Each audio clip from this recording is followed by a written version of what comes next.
Yo, yo, yo. Where do I start? I genuinely don't know what to say, and I don't want to say much. Well, pretty much today is a tournament video, but before I even get to that, I think I do have to address the big issue. I'm not going to say much on it because as of right now, there's a lot of information out there from both sides. AV side, UTD side, both have given their own statements, whether it be passive document, UTDs, long ass paragraphs in their announcements. Both of them have given their statements. They've taken it to legal actions, so that's between them. I'm not gonna give my opinions, and I'm not on anyone's side. So yeah, for now, I'm just not gonna say anything on the situation. Whatever happens, happens. It's between them. And I know a lot of people are gonna come at me. I mean, not a lot of people, but like a few people maybe saying like, "Why the fuck am I playing this game?" Hey, listen, mate. I make my videos purely for the players. Like my videos are not for the devs, bro. You can see if you go throughout my whole channel, it's legit just 20 videos, team guides, and just like little other shit that can help people. It's purely just for you guys, so that's legit what I make my videos for. And even posting this, I wasn't gonna post it, but I've seen a lot of people just ask for tournament strat for this week, so I'll just get this video out. And yeah, that's pretty much it. All I'm gonna say for that part. Let's just get into the team composition. If you got anything you wanna say to me, feel free to DM me. Oh yeah, and as for the team setup, let's just get into that real quick. So let me just replace this to like some random ass team slot. So we're gonna get into this right now. And yeah, for our irons, we are running Peak Shinobi and a Burb. This is the Burb I'm running on him, so he has like higher crit damage and higher crit chance. I kind of want to get as much crit chance as possible for his summons. But then you also got Uma here. And I'm running this Burb right here, which gives a good crit damage, good crit chance, and decent damage. And then it accompanies Captain Presence. You can trade for this if you don't have it. And if you don't want to run this, you can easily run Aizen's Memoria, which I could have also run as an alternative, but yeah, I just did not run it. So it's either between the company Captain's Presence or Aizen's Memorial. Then for Albedo, we run Ice Queen's Rest plus a C2 chopper. Then for Rukia, we run this. I'm running this Burb right here. A C3 chopper can work for her as well because you just need damage and range, or mainly range to be honest. And then running this Jack of all Ice Queen's Rest on her. Then for Sanjavu, I'm running this high crit damage and pretty ass crit chance, but I don't really care. As you can see, I did get a high score, so it doesn't really matter. And then the Bond of Master and Disciple with Deadeye. And then for our newsman, we are running a C1 Doctor plus this Ice Queen's Rest that's not even evolved. And the Caloric Stone unit is our Ichigo right here, running his own Memoria plus this Burb right here. And yeah, that's pretty much it for the team setup. Let's just get into the actual run. Which, yeah, I got 2 billion. Wait, no, 2 trillion. 2 trillion, my bad, mate. Yo, 167, yo. Okay, let's get into this. Alright, so as you can see, the first spell I did have was, of course, Acid Rain and the Goat Summons, but it doesn't really matter. But pretty much you want Acid Rain because you do want to skip the first 4 waves, and it does help a lot. So first thing you're going to do is place your Irons and quickly place your Uma onto the right and do our stats. So Irons quickly, and then our Uma. So Irons, Uma, choose the cost, not the speed one, and then of course put 2 into the mood, and then 2 into the top stats. And then of course you place your albedo and your newsman. And you just keep doing your Uma stats. And here, it's just about upgrading your irons, and that's all there is to it. I do some funny shit with Sanjaru, but it makes no difference, you know? You can utilize the bear if you want, but it'll get you like maybe half a second, an extra second. If it's too much effort for you, you don't have to do it. And I do mess up in this run, so you can easily ignore this part. And yeah, here I just want to upgrade your irons once more.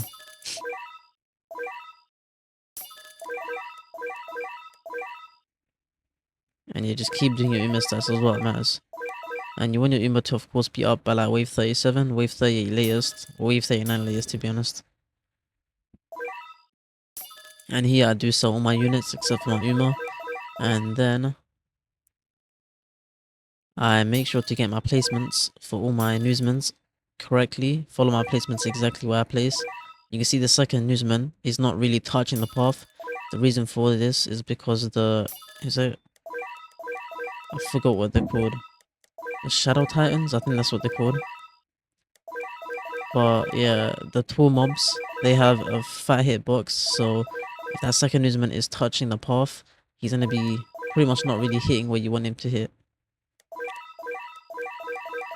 And yeah, if you saw, once you place your irons back there and get albedo within irons' range, you're gonna reset your spells and put Aura of the Overlord, Acid Rain, and Supreme Summoning. And those three are the only spells you're gonna be running. And around like wave 7, wave 8, or wave 9, as long as you do it before wave 10, you're gonna make sure you place your Rukias, your 2 Rukias. And the reason we're using 2 is because we want to save the nuke for a bit later, because it instantly applies absolute 0 to all enemies on the map, and it is quite useful to use a bit later on.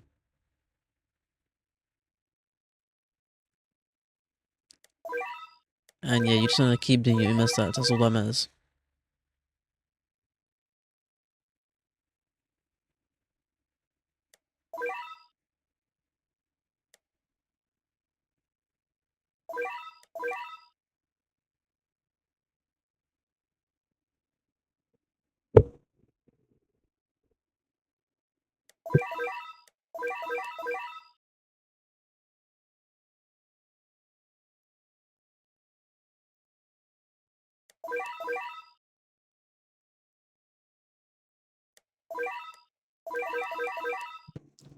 And yeah, this boss, he won't really cause you any issues at all.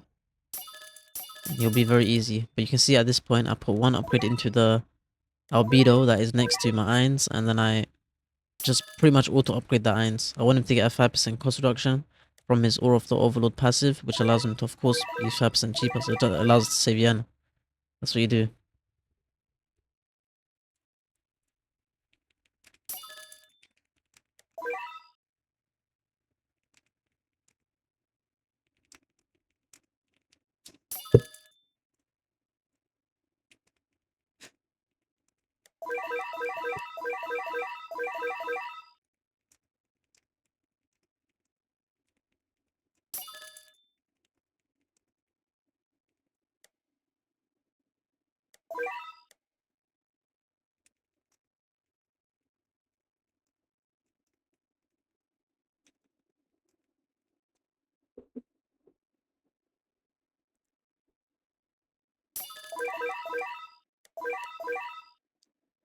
And yeah, as I said, this boss won't really cause you issues, and this part you can pretty much AFK, because all you're really doing is your Uma stats. I think at this point I'll just reading some manhwa on my phone. The one that I'm reading right now, and it's been quite enjoyable.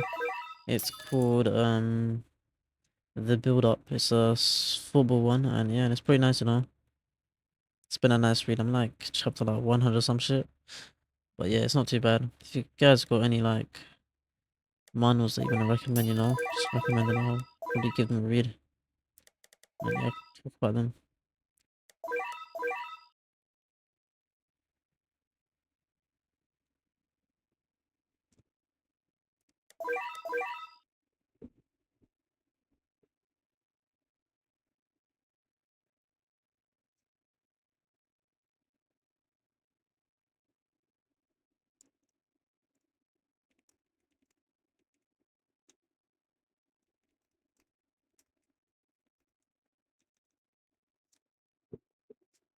And yeah, this is the part that's just pretty much AFK until the wave 20 boss spawns. Even when he does spawn, it's pretty easily.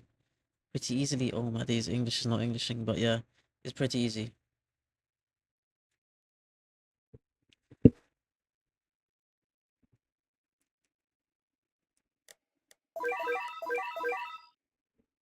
And yeah, to be honest, all you really have to do is put your Uma stats in at the start of each wave, just to make sure you don't forget. Because missing a wave is not really ideal, but you have a lot of leeway in this strat, because the mobs don't really get strong until like wave 45-ish. With pre-wave 45, they're pretty easy and you won't really struggle at all from the mobs. I think if you look at the damage in this whole run for all our units, I mean the Rukias did like maybe like 100 to 200 billion each, like together. Uma did like a good like 600 billion. Ainz did a good like 800 billion. I don't know, it's a lot of damage, you know. It's just hard to keep track of it. I keep forgetting because I can't really track Ichigo's damage because his one is a nuke where most of his damage does come from.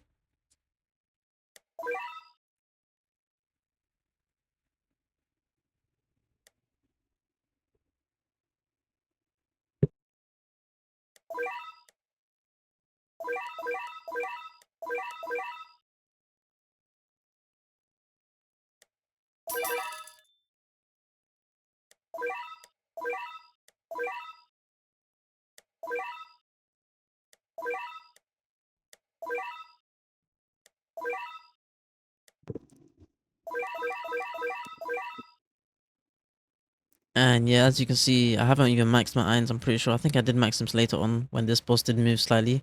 But yeah, I do get my Sundra Roots placed exactly at the edge of this guy's range. And I only placed 2 initially because you'll see what I do. Oh my days, let me bring up the passive on the screen real quick to explain what I'm doing. So as you can see, I put the passive on screen and what it says is if a summon dies within your ally's range, or both of the Sundra Roos, they will gain 5% more damage per ally summon that does die.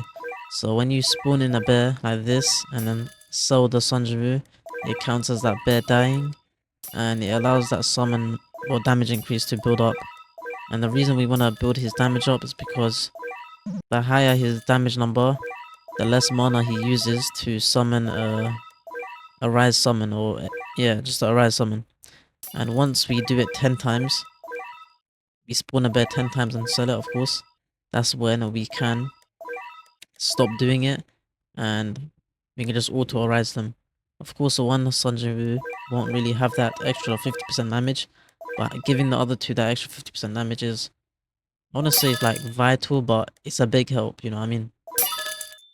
So yeah, now I upgrade my Rukias, get them to upgrade us at 7. I make sure I upgrade them 3 seconds apart. Ideally, you can use an auto clicker if you want to do it 3.5 seconds apart.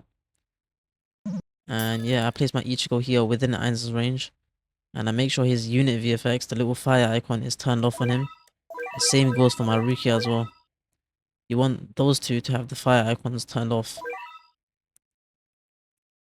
And you can see here, the mobs are definitely creeping up, but it doesn't really matter. It's so fine.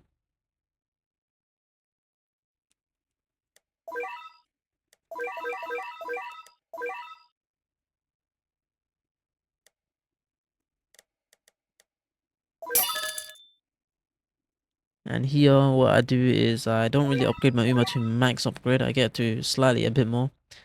Well, not slightly a bit more. I mean, if you know what I mean, I don't max it out.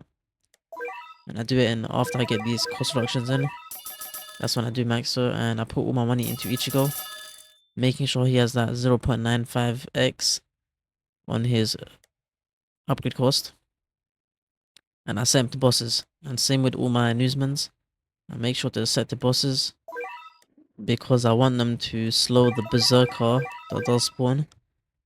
And yeah, if you guys do know, we're utilizing the water interaction from Rukia to allow us to slow bosses with newsman. If she applies absolute 0 and then the next unit to attack is a water unit, it means that we can slow the boss. And here I allow Albedo to attack to apply rupture to the boss, which I'm not sure if she did it at that point, I couldn't see. But eventually she will apply it. But yeah, this boss should be killed pretty easily. As long as you are slowing him, he won't really cause you any issues. And you can see there are a lot of times where he's sprinting on my end. So for you, if you can optimize it and make sure he doesn't sprint at all, there should be no issues at all. And you even have that third Rukia placement to apply absolute 0 if he does leave these Rukia's range. So yeah, things should be very easy for you guys.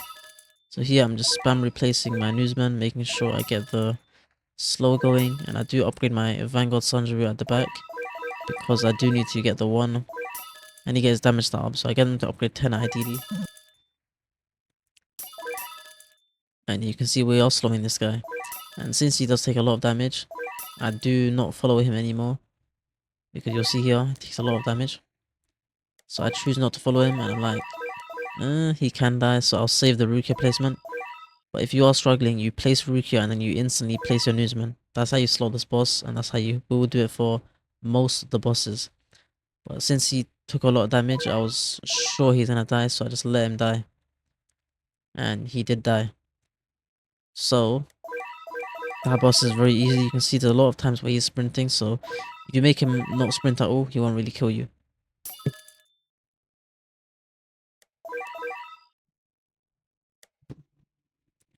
And yeah, as you can see at this point, okay, what the heck did I just do? I forgot. I placed the newsman at the bottom left in that little corner. The reason for this is because I want him to be the highest, the furthest placed, or the newsman closest to the front.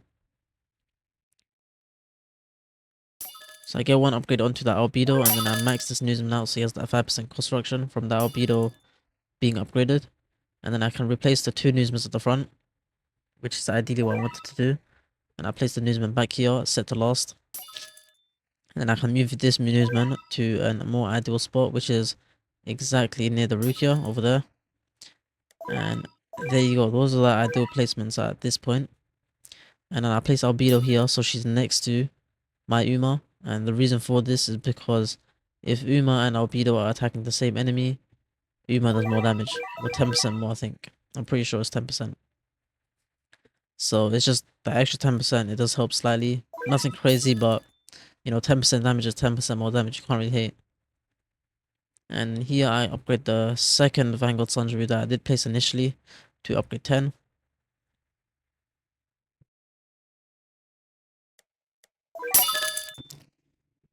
So I have two Vanguard Sanjurus that upgrade 10. Those are the two I initially placed and hyper buffed from that third Vanguard Sanjuru.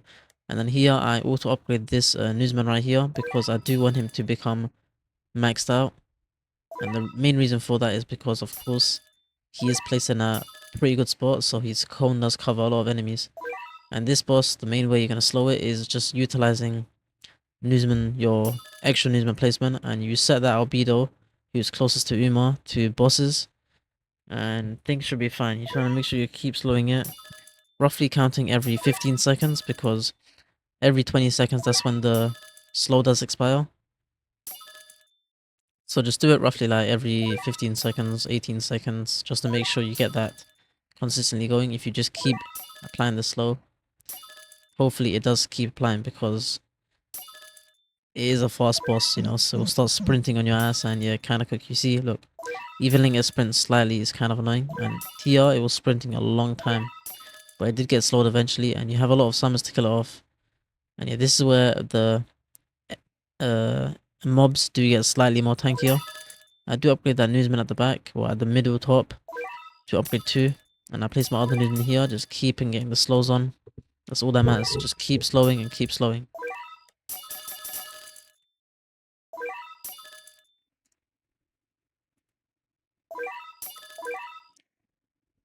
And yeah, you just keep doing the slows, keep slowing, and making sure you just keep slowing this boss. And I do use the Frozen World ability, just so I can apply Absolute Zero instantly, to make sure the boss has Absolute Zero, so I can slow it.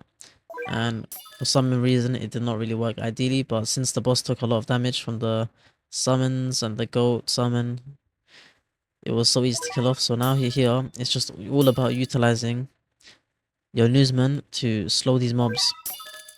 That's all that matters. I get my last final Vanguard Sanjuru to upgrade 10 as well.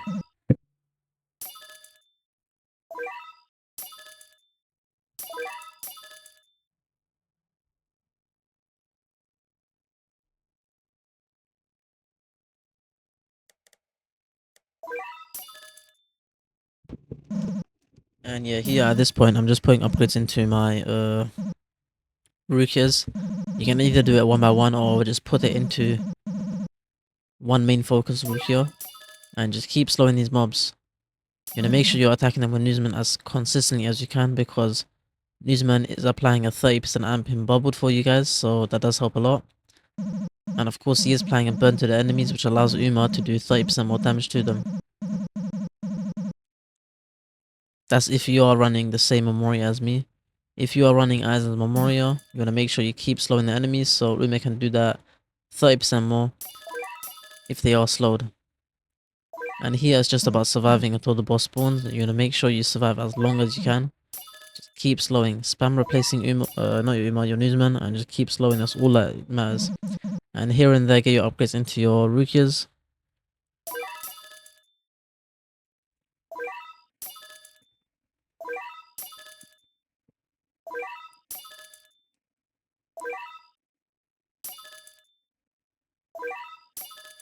And yeah, you just keep slowing, keep slowing, keep slowing.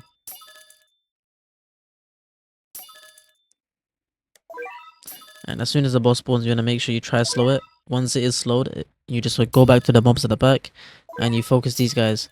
These guys are your main issue because you have a lot of you have the 2 Rukias plus the 3 Newsmans at the front. So they should be able to slow the boss in some instances. But your main cause of concern is going to be these mobs at the back. If you don't slow them, you're going to die, bro. And you're going to waste that Ichigo nuke.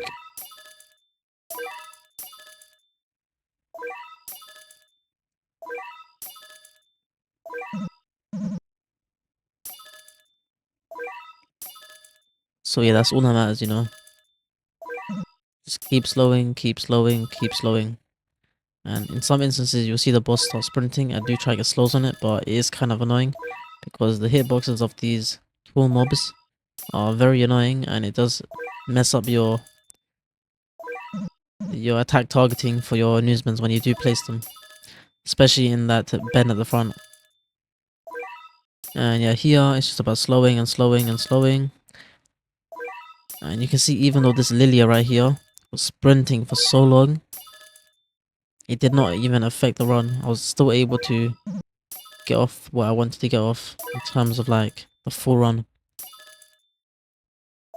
And here, unluckily, Lilia did not get stalled at all for me. So I made sure to pop the nuke as early as possible. I popped the nuke from Ichigo. Right here, I popped the Ichigo nuke. Using 3 stocks. And yeah, as you can see, we just keep slowing the enemies again. That's all that matters. So you just slow, slow, slow. That's all that matters.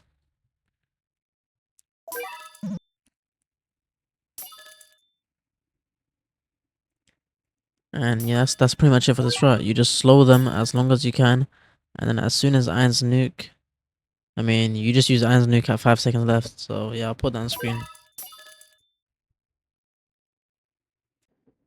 And yeah, as you can see in the top right of the screen, it says use Iron's nuke, goal of all life, at exactly 0005. And I said to use at 0006 if you are very laggy. You can see in this run I'm very laggy. So the fact that it did even pop was very lucky. You'll see what I mean. I popped it at 005 and luckily it did pop, but it was so laggy that it was close to missing. So yeah. If you want to be safe, just do it at 0006. So I pop it exactly as the 5th number, and that's it for the strat. So yeah, if you enjoyed the video, like, subscribe, and yeah, I'll see you in the next one. Peace.